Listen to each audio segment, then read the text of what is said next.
Gracias a Dios porque hoy en día podemos aprender de la palabra de Dios en diferentes maneras. El Evangelio se está predicando de diferentes formas.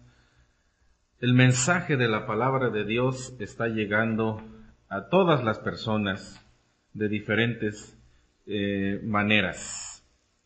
Damos gracias a Dios porque podemos aprender también con este medio, a través de los videos. Y es una gran bendición que la palabra del Señor esté llegando a su hogar, a su vida, con estos mensajes bíblicos que se han estado predicando.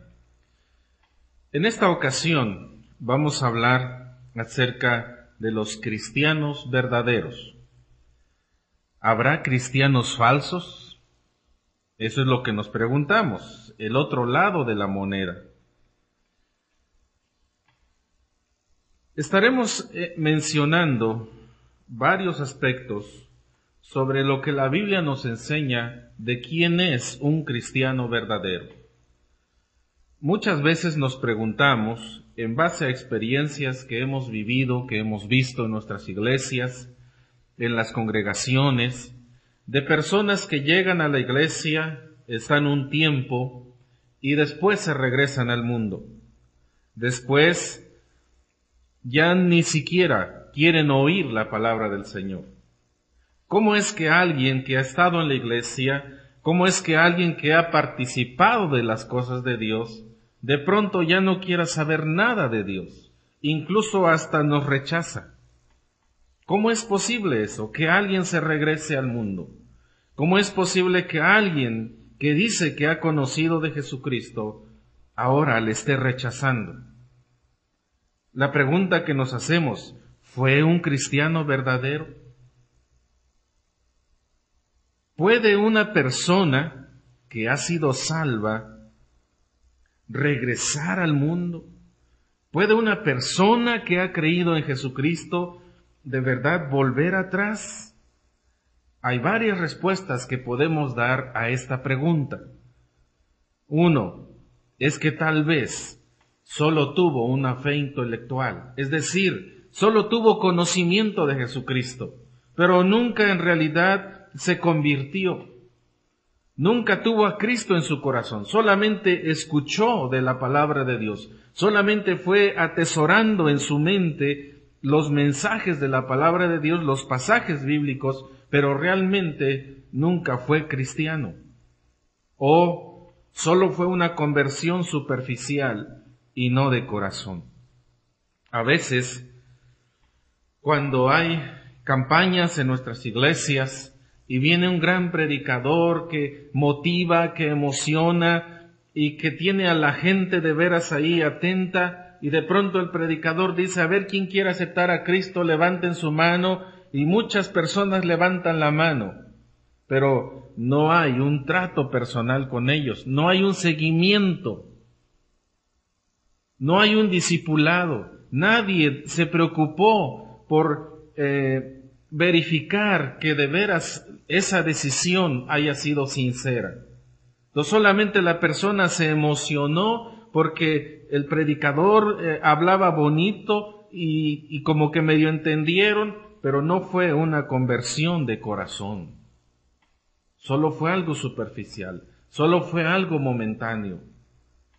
O sencillamente solo fue un cambio exterior. La persona solamente quiso cambiar por fuera, pero no de corazón. Cuando leemos en la palabra de Dios el caso de Daniel, allá en el libro de Daniel, ustedes pueden leer esta historia. Nabucodonosor había conquistado a Jerusalén y se había llevado muchos cautivos, muchos prisioneros. Entre esos prisioneros estaban Daniel y sus 3 amigos. Y cuando ellos llegan a Babilonia, y el rey trató de culturalizarlos, es decir, que ellos entraran a las costumbres y cultura de Babilonia, que ellos fueran como los babilonios, Daniel dice en Daniel 1:8, Daniel propuso en su corazón no contaminarse. Daniel propuso en su corazón. Es decir, fue una decisión de corazón. Y al final de la historia, de la vida de Daniel, nosotros vemos que Daniel lo logró. Se mantuvo firme, se mantuvo fiel a pesar de las circunstancias, a pesar de lo que estaba viviendo, a pesar de ser un esclavo, un siervo, un cautivo. A pesar de todo eso, Daniel se mantuvo fiel. ¿Por qué? Porque fue una decisión de corazón. Dice el versículo 1:8, Daniel propuso en su corazón. Entonces, cuando la persona realmente hace un cambio de corazón, cuando de verdad Cristo viene a habitar al corazón de las personas, entonces su vida va a cambiar y va a ser diferente. Pero hay mucha gente en nuestras congregaciones que no han tenido una conversión sincera. No han creído en Jesucristo realmente. Y padres que me escuchan, pónganme mucha atención en esto. A veces vemos a nuestros hijos ir a la iglesia, los vemos cantar, los vemos orar, los vemos leer la palabra de Dios, los vemos participando en la congregación y ya pensamos que son salvos. Ya pensamos que ellos de veras han hecho una decisión por Jesucristo, pero solamente han adoptado las costumbres cristianas. Entonces, cuando son grandes, que han crecido y que ya toman decisiones por sí mismos, se van de la iglesia. Y muchos de estos no quieren saber nada de las cosas de Dios. ¿Por qué? Porque cuando niños sí cantaban, oraban, leían la Biblia, participaban en las cosas de la iglesia, y ahora no quieren saber nada. Lo que pasa es que solamente hacían lo que estaban haciendo sus padres o la demás de la gente, pero no era una conversión sincera. O más bien, nunca se convirtieron, nunca aceptaron a Jesucristo. Entonces, padres que me están escuchando, necesitan asegurarse que sus hijos de verdad han conocido a Jesucristo como su Salvador. Necesitan asegurarse que sus hijos han tenido un encuentro con Jesucristo y le han entregado su vida. Hay que asegurar esto, porque a veces nos confiamos en todas las cosas que nuestros hijos hacen cuando son pequeños como cristianos, y pensamos que ya son salvos, pero no es así. Y por eso es que mucha gente después se va de la iglesia. Entonces, ¿cómo podemos nosotros identificar a un cristiano verdadero? Es decir, ¿cómo podemos saber quién es un cristiano verdadero, un hijo de Dios? Bueno, primeramente, tenemos que asegurarnos nosotros mismos que somos hijos de Dios. Es decir, ¿cómo podemos saber que nosotros mismos somos hijos de Dios? La Biblia nos da esa seguridad. San Juan capítulo 3, versículo 16 dice así: porque de tal manera amó Dios al mundo, que ha dado a su Hijo unigénito, para que todo aquel que en él cree no se pierda, mas tenga vida eterna. ¿Qué dice la Biblia? La Biblia es la palabra de Dios, y sabemos que Dios no miente. La Biblia nos asegura que nosotros mismos podemos tener esa plena certeza de ser hijos de Dios. Nosotros podemos asegurarnos de ser hijos de Dios, primeramente nosotros. Y la Biblia nos da esa seguridad. ¿Qué dice el versículo? Dice, para que todo aquel que en él cree no se pierda, mas tenga vida eterna. Dice, mas tenga. Esta palabra, mas tenga, o tener, es una seguridad, es una certeza, es confiable. Si hemos creído en Jesucristo, ¿qué tenemos? Tenemos vida eterna. ¿Quién lo dice? Lo dice la Biblia. No lo dice el predicador, no lo dice el pastor, no lo dice cualquier otro hermano en la iglesia. Lo está diciendo la palabra de Dios. Para que todo aquel que en él cree no se pierda, mas tenga vida eterna. No dice que posiblemente vaya a tener. No dice que allá en el cielo Dios va a decidir si le da la salvación o no. No, Dios mismo a través de su palabra nos da la seguridad. Mas tenga. Otro versículo, Juan 5:24 dice, de cierto os digo, el que oye mi palabra y cree al que me envió, tiene vida eterna y no vendrá condenación, mas ha pasado de muerte a vida. Dice, el que oye mi palabra y cree al que me envió, tiene vida eterna y no vendrá condenación, mas ha pasado de muerte a vida. Otra vez la Biblia nos da la seguridad. Otra vez la Biblia nos afirma que podemos ser hijos de Dios y que podemos tener esa seguridad. Dice aquí, el que oye, el que cree, tiene en el momento, en este tiempo presente, tiene vida eterna. Usted es un hijo de Dios. Usted tiene vida eterna si ha oído la palabra y si ha creído en Jesucristo. Si le ha entregado su vida a Jesucristo, usted tiene vida eterna. Entonces, mis hermanos, ¿cómo nos aseguramos nosotros mismos que somos hijos de Dios? Porque la palabra de Dios lo dice. Porque la palabra nos da esa seguridad. Otro versículo más que quiero compartir con ustedes acerca de esta seguridad de la Biblia.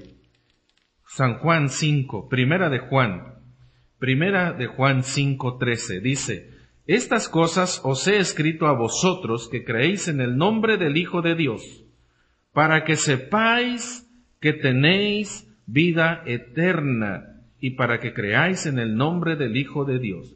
Dice aquí, hermanos, la carta de Juan, para que sepas que tienes vida eterna. Estas cosas les escribo a ustedes que creen, para que sepan que tienen vida eterna. Dice, para que sepan, estas cosas se han escrito. ¿Cuáles cosas? La palabra de Dios. ¿Se ha escrito para qué? Para que sepamos que tenemos vida eterna. La Biblia, mis hermanos, nos asegura de nuestra salvación. Entonces, la pregunta que necesitamos hacernos es, ¿he recibido a Jesucristo como mi Salvador personal? ¿He recibido a Jesucristo como mi Salvador personal? Usted, mi hermano, pregúntese a sí mismo, ¿ha recibido usted a Cristo como su Salvador? Si la respuesta es sí, usted es un hijo de Dios. Pero su respuesta tiene que ser una respuesta honesta. Usted tiene que dar una respuesta honesta a esta pregunta. Mientras usted no sea honesto, entonces no tendrá ninguna seguridad de nada. Hermano, ¿usted se acuerda cuando recibió a Cristo como su Salvador?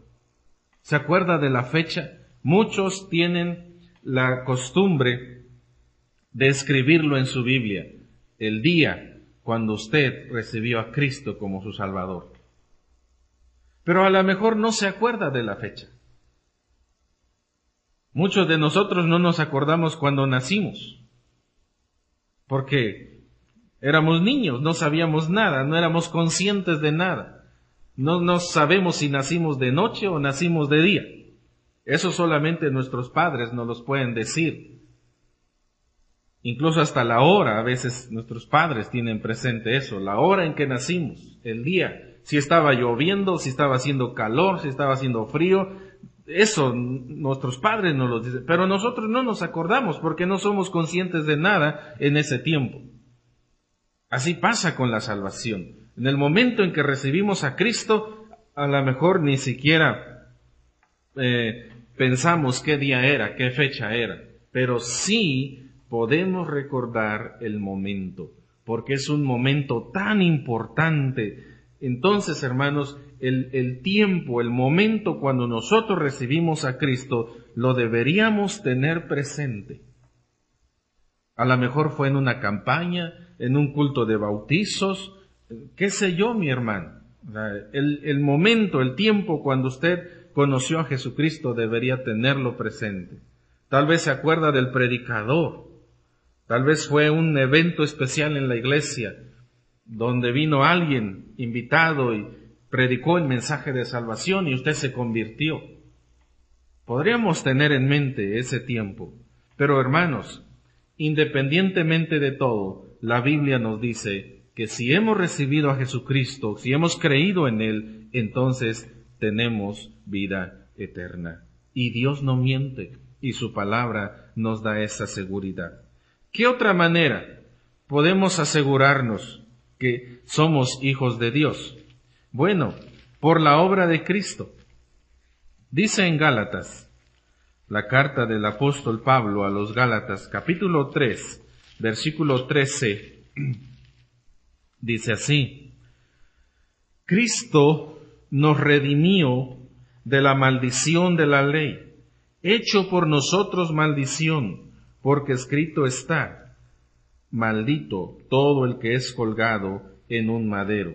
Y primera de Pedro, capítulo 3, versículo 18, dice así: porque también Cristo padeció una sola vez por los pecados, el justo por los injustos, para llevarnos a Dios, siendo a la verdad muerto en la carne, pero vivificado en espíritu. Capítulo 2, versículo 24. Quien llevó él mismo nuestros pecados en su cuerpo sobre el madero, para que nosotros, estando muertos a los pecados, vivamos a la justicia, y por cuya herida fuisteis sanados. La obra de Cristo. ¿Qué hizo el Señor Jesucristo? En los días de Semana Santa recordamos la muerte de Cristo. Recordamos que Él fue crucificado por nuestros pecados. Él murió en nuestro lugar. Entonces, mi salvación depende de lo que el Señor Jesucristo realizó. De eso depende mi salvación.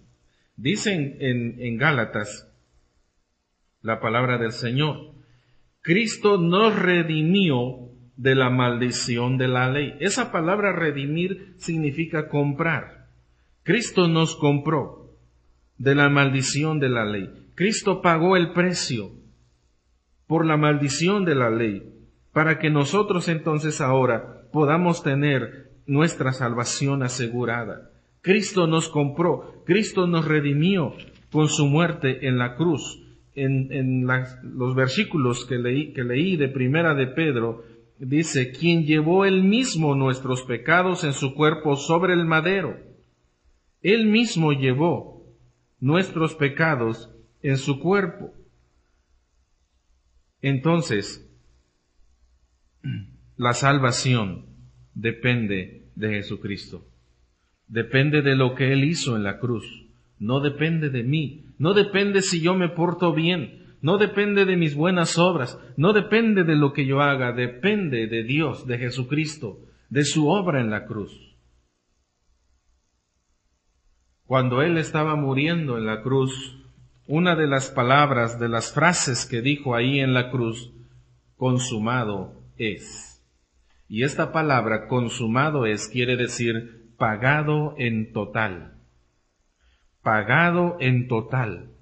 Cristo pagó completamente por nuestros pecados en la cruz. Entonces, yo ya no tengo que pagar nada. El apóstol Pablo en Efesios dice: por gracia sois salvos. Por gracia sois salvos. Gracia es el regalo de Dios. ¿Cuánto nos cuesta un regalo? ¿Cuánto me cuesta si a mí me dan un regalo? ¿Cuánto le cuesta a usted recibir un regalo? Nada. Usted no tiene que pagar nada porque es un regalo. Yo no tengo que pagar nada porque es un regalo. Es cierto, la persona que regala, ella sí pagó. Pagó el costo, pagó el precio de ese regalo. Así es la salvación. La salvación a nosotros no nos cuesta nada, pero ya Cristo pagó el precio por nuestros pecados. Cristo llevó el pago de nuestros pecados en la cruz. Entonces, la salvación depende completamente de Jesucristo y no de nosotros. de la obra en la cruz. Y Cristo dijo, consumado es. El precio está pagado en total por mis pecados, por los pecados de usted. Mi salvación y su salvación depende de Jesucristo. No de nosotros, no de lo que hagamos. También, la obra del Espíritu Santo en la vida de las personas. El Espíritu Santo también nos asegura que nosotros podemos ser hijos de Dios. San Juan 16:8 dice así: cuando Él venga, hablando del Espíritu Santo, convencerá al mundo de pecado, de justicia y de juicio. Cuando Él venga, convencerá al mundo de pecado, de justicia y de juicio. ¿Qué hace el Espíritu Santo? El Espíritu Santo convence. Él convence. Él es quien nos convenció de nuestra necesidad de Dios. Fue el Espíritu Santo trabajando en nuestros corazones, convenciéndonos que necesitábamos a Jesucristo. Entonces, le recibimos como nuestro Salvador. Pero fue el trabajo del Espíritu Santo de convencernos, usando la palabra del Señor. Fue su trabajo, fue la obra del Espíritu, convencernos. Y hermanos, nosotros estamos convencidos. El Espíritu ya nos convenció. Romanos 8:16 dice así: el Espíritu mismo da testimonio a nuestro espíritu de que somos hijos de Dios. El Espíritu da testimonio a nuestro espíritu que somos hijos de Dios. Entonces, ¿cuál es el problema? ¿Por qué usted duda de su salvación? Si el Espíritu Santo está testificando a nuestros corazones. Es decir, el Espíritu nos convence, pero también nos dice, nos afirma, nos asegura de manera constante que somos hijos de Dios. Él da testimonio a nuestro espíritu. Él habla a nuestro espíritu para convencernos, para asegurarnos, para decirnos constantemente que somos hijos de Dios, que es la voz que usted está escuchando. Hay una voz que le dice, usted es pecador, usted no es hijo de Dios, usted se va a ir al infierno. Si usted ha creído en Jesucristo, esa no es la voz de Dios. Porque la voz de Dios, la voz del Espíritu Santo es decirnos que somos hijos de Dios y que un día iremos al cielo. Sea que Cristo venga o sea que nosotros vayamos, se termine nuestra vida en este mundo, iremos al cielo porque el Espíritu Santo nos está dando testimonio. Pero ¿cuál es la voz que usted escucha? Entonces tenga cuidado. Romanos capítulo 8, versículo 9, dice así: mas nosotros no vivís según la carne, sino según el Espíritu, si es que el Espíritu de Dios mora en vosotros. Y si alguno no tiene el Espíritu de Cristo, no es de él. Tenemos al Espíritu de Dios. Si hemos creído en Jesucristo, tenemos al Espíritu de Dios. Entonces, mis hermanos, la Biblia, Jesucristo y el Espíritu Santo nos aseguran que de verdad, mis hermanos, somos hijos de Dios. La salvación la tenemos segura porque no depende de lo que hagamos o no hagamos. Depende de Dios, depende de Jesucristo. Y su palabra nos da esa confianza y el Espíritu Santo nos está testificando, asegurándonos que somos hijos de Dios. Si usted es un verdadero creyente, no tiene por qué regresar al mundo. Esto no significa que no puede haber tropiezos, pero usted no se va a quedar tirado. Usted se va a levantar y va a seguir. Pero si usted no es un hijo de Dios, entonces lo más seguro es que usted se quede allá tirado.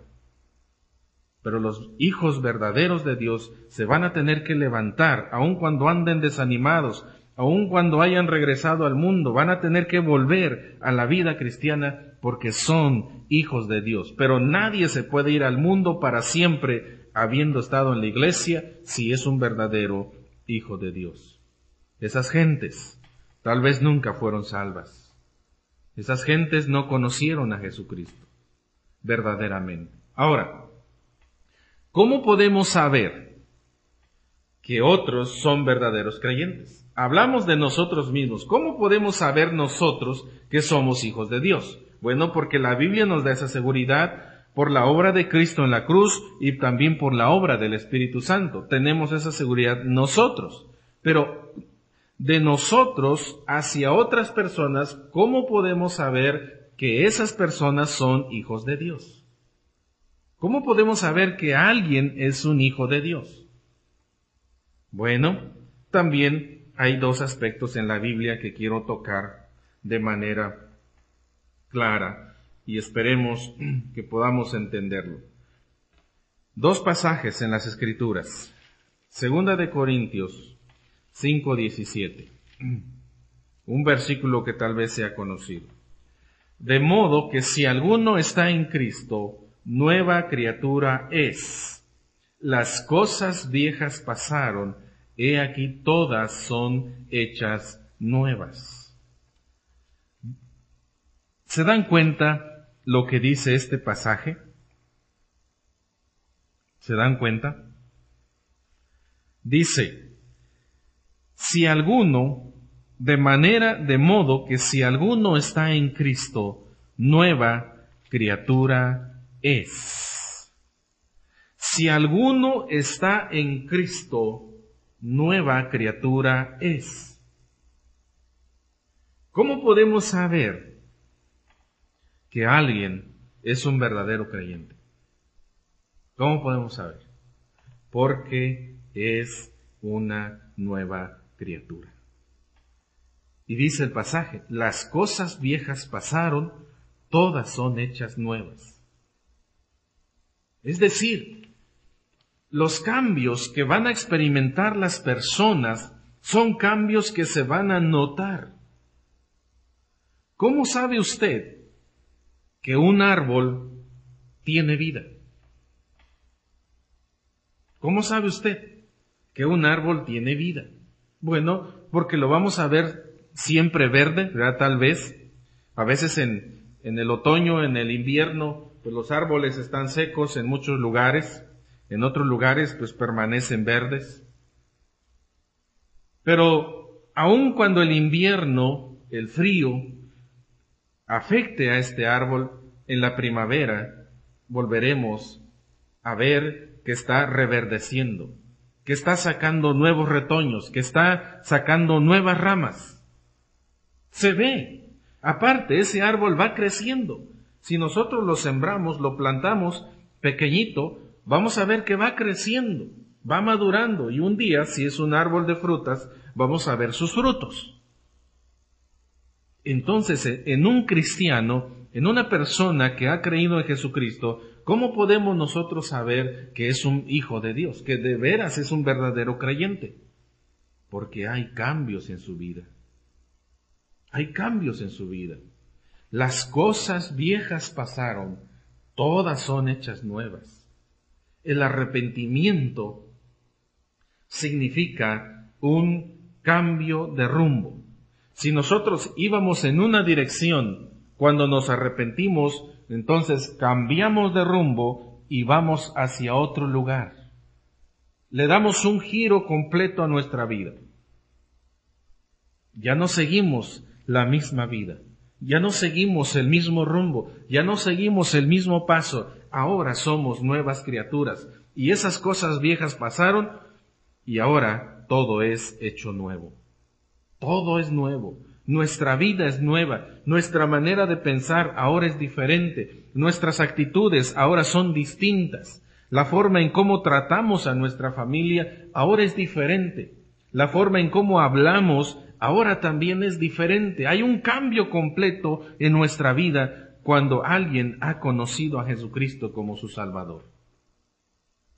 Pero si usted sigue haciendo las mismas cosas, si usted sigue viviendo en el mismo pecado, usted sigue tratando a su familia de la misma manera, si usted está actuando con sus vecinos de la misma forma, entonces, ¿dónde está el cambio? ¿Dónde está la nueva criatura? ¿Dónde está esa regeneración de su vida?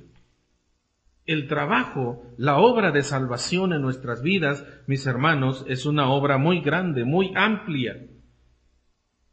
Necesita primeramente haber arrepentimiento. El Espíritu Santo nos convence de que la vida que llevamos no es la correcta, no es la que nos lleva a Dios. El camino que estamos siguiendo no es el camino que nos va a llevar a Dios. El Espíritu nos convence de nuestro pecado.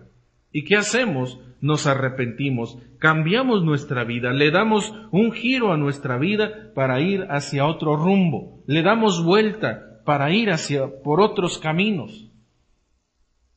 Y esos caminos, mis hermanos, ese camino es el camino de Dios. Esa vida es la vida de Dios. Hay cambios en nuestras vidas. Aparte, el Espíritu Santo hace la obra de regeneración en nosotros, nos pone vida nueva. El diálogo que Jesús tuvo con Nicodemo, ¿verdad? Cuando Jesús le dijo, si no naces de nuevo, no puedes ver el reino de Dios. Y Nicodemo pregunta, ¿cómo puede suceder eso? ¿Poco puedo entrar otra vez en el vientre de mi madre y nacer?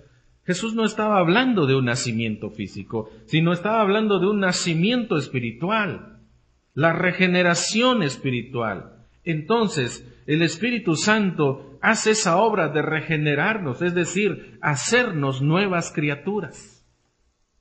Y es por eso que hay esos cambios en nuestra vida, porque somos nuevas criaturas. Por eso este pasaje, hermanos, 2 de Corintios 5:17, si alguno está en Cristo, nueva criatura es. Todas las cosas viejas pasaron, he aquí todas son hechas nuevas. Entonces pregúntese usted, aquella persona que dice que aceptó a Jesucristo, ¿de veras hay cambios en su vida? ¿De veras está actuando de manera diferente? ¿De veras está siguiendo el camino de Dios? ¿O su vida es igual que antes? Y si su vida es la misma y solamente está leyendo la Biblia y solamente está orando, pues yo dudo que de verdad haya habido un aceptar a Cristo de manera sincera, de manera honesta. Porque la palabra del Señor es bien clara. Si alguno está en Cristo, es nueva criatura. Entonces, ¿hay cosas nuevas? El apóstol Pablo, aquí mismo en Corintios, en la primera carta a los Corintios, capítulo 3, cuando está regañando a la iglesia, porque esta iglesia era una iglesia carnal, y dice en el capítulo 3, versículo 3, porque aún sois carnales, pues habiendo entre vosotros celos, contiendas y disensiones, ¿no sois carnales y andáis como hombres? Esa palabra o esta frase, andáis como hombres, significa que andamos como las demás personas, que estamos siguiendo los caminos de las demás personas, que nuestra vida es la misma vida de antes, no hay cambios, que estamos viviendo como vive el mundo, no ha habido una transformación en nosotros. Por eso Pablo los regaña y les dice, ustedes son carnales, porque hay celos, porque hay divisiones, porque hay pleitos, pero andan como los hombres. Por eso los regaña. Y entonces, cuando Pablo dice en Corintios, si alguno está en Cristo, es nueva criatura. Es nueva criatura. Los cambios en la vida de las personas va a ser un cambio muy notable, un cambio que se va a ver. Si antes era borracho, va a dejar la borrachera. Si antes era fumador, va a dejar de fumar. Si antes él decía maldiciones, va a dejar de maldecir. Su vocabulario va a cambiar. Su forma de hablar va a ser diferente. Si alguien golpeaba a su familia, ahora ya no lo hará. Su vida será una vida diferente, una vida cambiada. Si alguno está en Cristo, es nueva criatura. Otro pasaje que quiero que ustedes noten es en el Evangelio de Mateo. Mateo, capítulo 7, versículo 15 al 23. Mateo 7. versículos 15 en adelante. Dice en el versículo 16, por sus frutos los conoceréis. ¿Acaso se recogen uvas de los espinos o higos de los abrojos? Así todo buen árbol da buenos frutos, pero el árbol malo da malos frutos. No puede el buen árbol dar malos frutos, ni el árbol malo dar frutos buenos. Todo árbol que no da buen fruto es cortado y echado en el fuego. Así que, por sus frutos los conoceréis. Por sus frutos los conoceréis. ¿Qué fruto está usted dando? ¿Qué fruto está dando? ¿Es usted un buen árbol o es usted un mal árbol? Un árbol malo. ¿Qué es usted? ¿Y cómo voy a saber que un árbol está dando buenos frutos o malos frutos? ¿Cómo sabré si es un árbol bueno o si es un árbol malo? Dice aquí, por sus frutos. ¿Saben? Yo no conozco mucho de plantas, pero hay un árbol, tampoco sé si tenga el mismo nombre en todas las regiones. A veces conocemos un árbol de una manera en una región y en otra región tiene otro nombre distinto, diferente. Pero acá por la Huasteca de San Luis Potosí, Veracruz, por esos lugares hay un árbol que le llaman pemuches. Pemuches. El árbol de pemuches. Y es un fruto que se come. Muy sabroso. Para muchos es muy sabroso. Pero allá en la zona de Oaxaca, en la sierra de Oaxaca, hay un árbol que es parecido y sus frutos son parecidos, pero la gente allá dice que eso no se come porque es como un veneno. La gente se intoxica. Es muy malo. Pero si uno los ve, aparentemente es igual, como que son los mismos. Allá se conoce como colorines, así le dicen, colorines. Entonces, ese es un árbol malo. Pero acá en otros lugares es un árbol bueno, porque su fruto se come. Pero aunque sea parecido, no es igual. En este otro es malo, porque sus frutos son malos. Hay, por ejemplo, la naranja agria que le llaman, ¿verdad? La naranja agria. Aparentemente es igual, pero no sirve para comer. Sí se usa, mucha gente la usa para otras cosas, pero no te la puedes comer así directamente, porque está demasiado ácida, como el limón. Entonces, por sus frutos el árbol es conocido.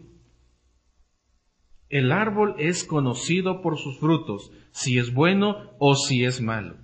Entonces, mis hermanos, tenemos que preguntarnos, ¿qué árbol soy?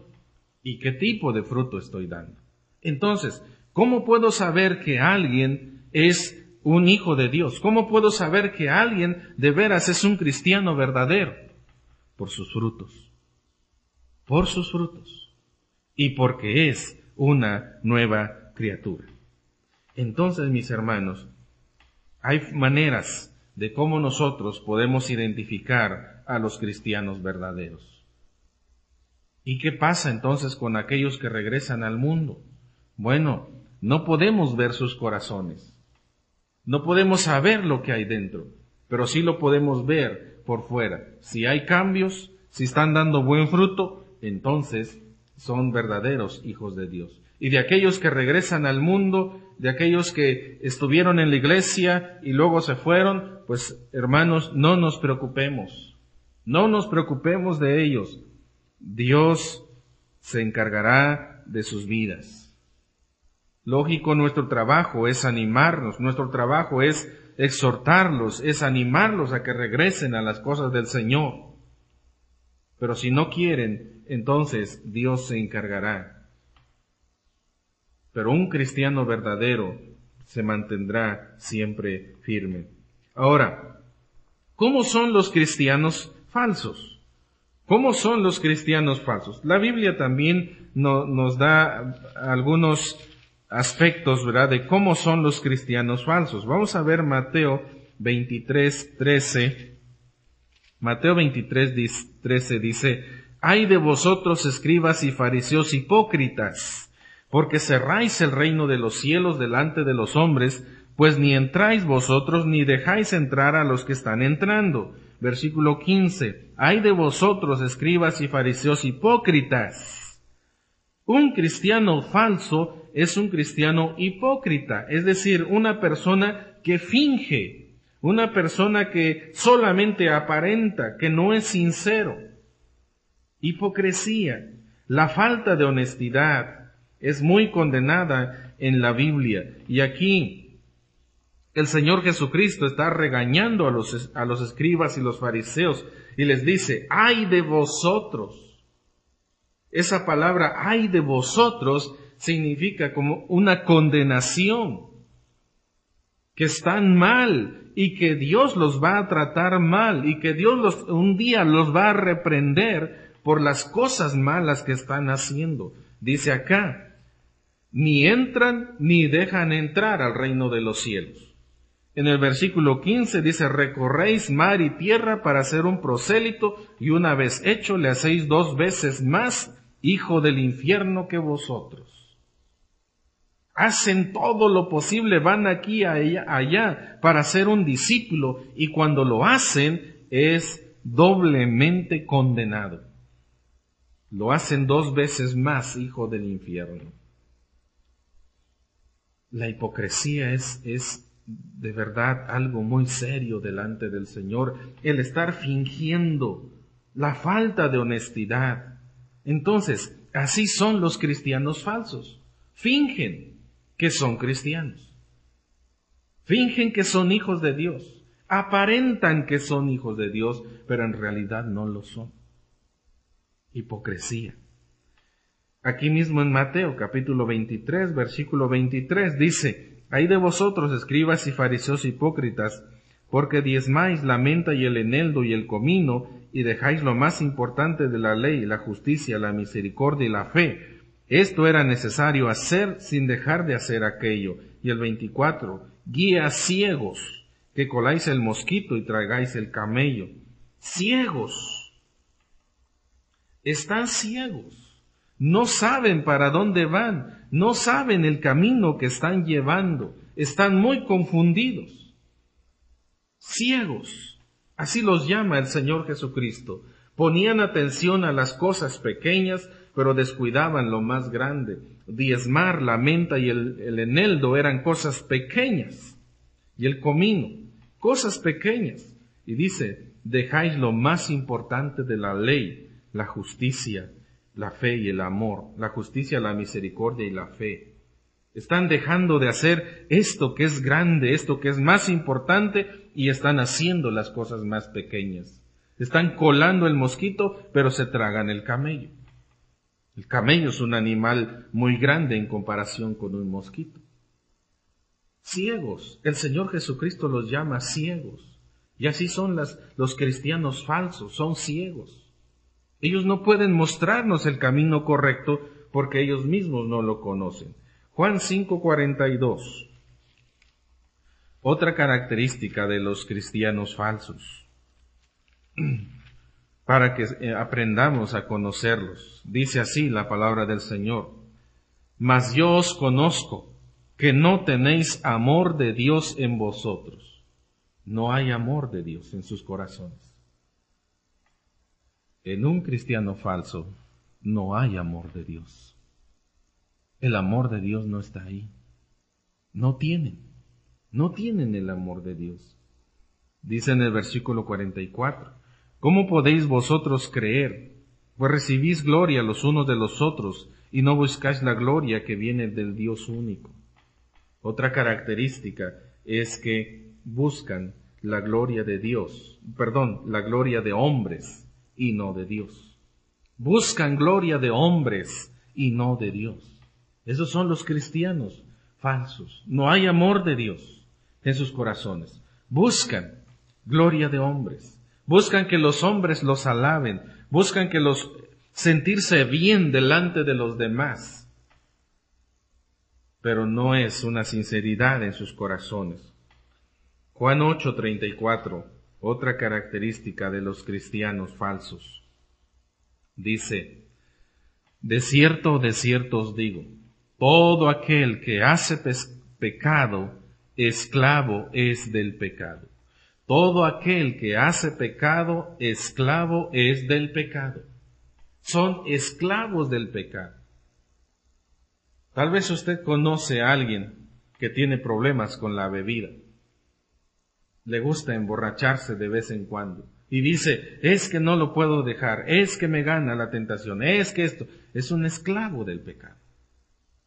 Es un esclavo. El pecado lo tiene dominado. El pecado todavía lo tiene controlado. Por eso Pablo dice en Corintios, el versículo que leíamos, si alguno está en Cristo es nueva criatura.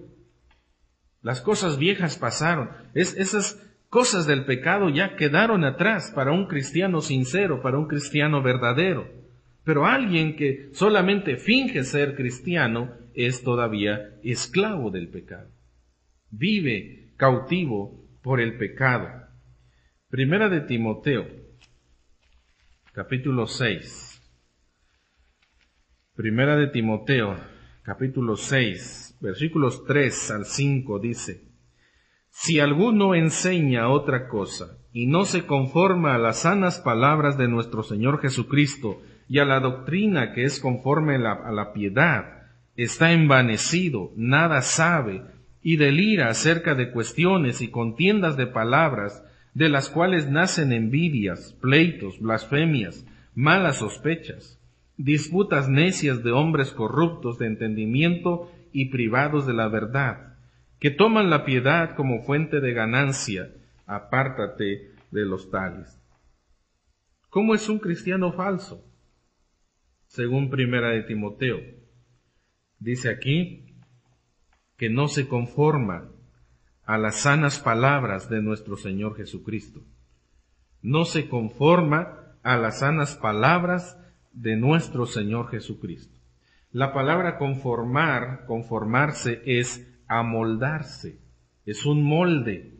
Entonces, el cristiano falso no se amolda a las palabras de Jesucristo, no vive conforme a la palabra de Dios, no actúa según los principios bíblicos, está actuando según su propia entendimiento.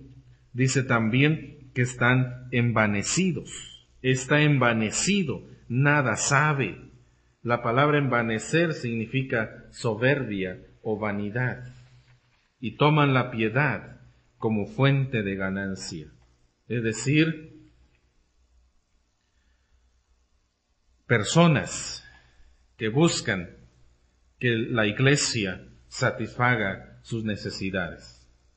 Personas que buscan que sean los hermanos quienes estén ayudando para sus propias necesidades. Y eso no debe ser. Tomar la vida cristiana como fuente de ganancia no es lo correcto. No debe ser así. Otras características. Colosenses 2:20. Si pues habéis muerto con Cristo en cuanto a los rudimentos del mundo, ¿por qué como si vivieseis en el mundo os sometéis a preceptos tales como no manejes, ni gustes, ni aun toques? Si habéis muerto con Cristo en cuanto a los rudimentos del mundo, ¿por qué como si vivieseis en el mundo os sometéis a preceptos, a reglas, a leyes, como no manejes, ni gustes, ni toques? Es religiosidad. Solamente vivir una religión. Hay personas que dicen que la televisión es mala, que el radio es malo, es decir, a todo le ven lo malo. Y muchas veces nosotros caemos en esa religiosidad y pensamos que estamos bien por estar cumpliendo una serie de reglas, de mandamientos de personas. Es solamente vivir una religión. La vida en Cristo es libertad, no libertinaje, libertad, libertad en Cristo. Pero muchas veces nos esclavizamos con una serie de situaciones, de reglas, de mandamientos, de cosas, de que no hagas esto, no hagas lo otro, no hagas aquello, no comas esto, no comas lo otro, esto es pecado si lo haces, y tantas cosas. Es solo religiosidad. Y así es el cristiano falso. Solamente es un religioso. Gálatas. Otra característica más de los cristianos falsos. Gálatas 1, versículo 14, dice: y en el judaísmo aventajaba a muchos de mis contemporáneos en mi nación, siendo mucho más celoso de las tradiciones de mis padres. Legalismo. El legalismo. Dice Pablo, en el judaísmo aventajaba a muchos de mis contemporáneos. Era mejor que muchos de mis contemporáneos, siendo mucho más celoso de las tradiciones de mis padres. Mucho más celoso de las tradiciones. Legalismo. El legalismo hace a un lado los principios bíblicos y las reglas externas o mandamientos de hombres son los que se aplican. Por eso el Señor Jesucristo reprendió duramente a los escribas y fariseos, porque estaban haciendo de la vida cristiana solo un legalismo, eran legalistas, solo mandamientos de hombres. Vemos otros versículos para entender otras características más. Mateo, capítulo 7, versículo 3. Los cristianos falsos van a actuar de manera diferente a lo que creen. Todos conocemos ese dicho que dice: entre el dicho y el hecho hay mucho estrecho. Es decir, que nuestras palabras y la forma de actuar no hay una relación, no hay una armonía. Si yo digo que soy cristiano, pero no vivo como cristiano, entonces hay un problema entre mis palabras y mis acciones. La manera en cómo estoy viviendo, hay algo distinto, muy diferente. Entonces Mateo capítulo 7 dice así: ¿y por qué miras la paja que está en el ojo de tu hermano y no echas de ver la viga que está en tu propio ojo? Esa manera de actuar diferente a lo que creemos nos hace que nos falte amor. Solo estamos viendo los errores de los demás, pero no estamos viendo nuestros propios errores, nuestras propias fallas, nuestras propias faltas. Solo vemos lo que los demás hacen, pero no vemos lo que nosotros estamos haciendo. Entonces, entre lo que decimos y lo que hacemos, de verdad es muy distinto, muy diferente. Nuestras palabras tienen que estar conforme también a nuestras acciones. Falta de amor. Lucas capítulo 6, versículo 46. Dice así, hermanos: ¿por qué me llamáis Señor, Señor, y no hacéis lo que yo digo? Es solo una conversación religiosa, solo palabras religiosas, pero realmente no hay una sinceridad en nuestro corazón. Santiago capítulo 2, versículos 15 y 16. Santiago 2, 15 y 16. Dice así el versículo: y si alguno de vosotros les dice: id en paz, calentaos y saciaos, pero no les dais las cosas que son necesarias para el cuerpo, ¿de qué aprovecha? Así también la fe, si no tiene obras, es muerta en sí misma. Somos egoístas. Si estamos viendo a un hermano, dice en el versículo 15, si un hermano o una hermana están desnudos y tienen necesidad de mantenimiento de cada día, pero nosotros le decimos: váyanse en paz, Caliéntense, sáciense, pero no le damos lo que necesitan, ¿de qué aprovecha? Somos egoístas, o sea, todo queremos para nosotros mismos. Ahora, mis hermanos, para terminar, esta forma de vida falsa tiene sus consecuencias. Si no somos creyentes verdaderos, esta forma de vida tiene también unas malas consecuencias. Segundo de Samuel, allá en el Antiguo Testamento, capítulo 12, versículo 14, dice así: Mas por cuanto con este asunto hiciste blasfemar a los enemigos de Jehová, el hijo que te ha nacido ciertamente morirá. El pecado de David, cuando David adulteró con Betsabé y de manera indirecta fue el asesino de su esposo y que tuvo este hijo, Dios le dice: por cuanto con este asunto hiciste blasfemar a los enemigos de Jehová. Mis hermanos, nuestra forma de vida mala, nuestras conductas malas, cuando nosotros decimos que somos cristianos, cuando nosotros decimos que somos hijos de Dios, pero no estamos actuando de la misma manera, esto trae reproches a la causa de Jesucristo. Dice aquí, Dios le dice: con esto hiciste blasfemar a los enemigos de Jehová. Es muy serio. Es muy serio el estar actuando como si no fuéramos hijos del Señor. ¿Por qué? Porque traemos reproches para Dios. Porque la gente va a rechazar a Dios. Porque la gente va a hablar mal de Dios. Porque la gente va a hablar mal del Evangelio por nuestra conducta. Y eso no es correcto. Y eso es malo delante del Señor. Algo muy serio, algo muy delicado. Nehemías, capítulo 5, versículo 9. 5:9. Nehemías 5:9. Y dije: no es bueno lo que hacéis. No andaréis en el temor de nuestro Dios para no ser oprobio de las naciones enemigas nuestras. Para no ser oprobio de las naciones enemigas nuestras. Oprobio, mal, hablar mal. Ezequiel, capítulo 36. Ezequiel 36, versículo 20.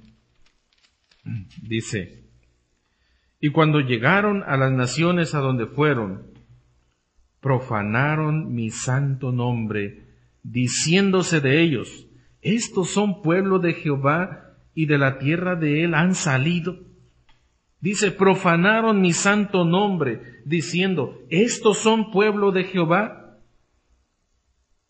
¿Qué es lo que dice la gente, hermanos, de nosotros como cristianos? ¿Qué dice la gente de nosotros como iglesia? ¿De veras este es el pueblo de Dios? ¿De veras esta es la iglesia de Dios? Fíjense cómo actúan. Fíjense cómo son. Profanan el santo nombre del Señor. Hablan mal del santo nombre de Dios. Y un último versículo, Romanos capítulo 2, versículos 23 y 24. Romanos 2, 23 y 24. Tú que te jactas de la ley, con infracción de la ley deshonras a Dios, porque está escrito: el nombre de Dios es blasfemado entre los gentiles por causa de vosotros. El nombre de Dios es blasfemado entre los gentiles, entre los paganos, entre aquellos que no conocen a Dios por causa de vosotros. Hermanos, ser un cristiano falso trae reproche a la obra del Señor Jesucristo. Se blasfema el nombre del Señor por causa de nosotros.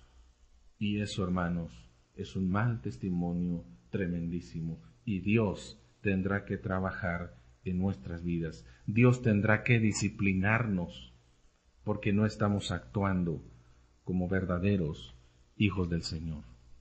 Así que, hermano, asegúrate que eres un hijo de Dios y actúa como hijo de Dios. Trabaja como hijo de Dios. Vive como un verdadero hijo de Dios.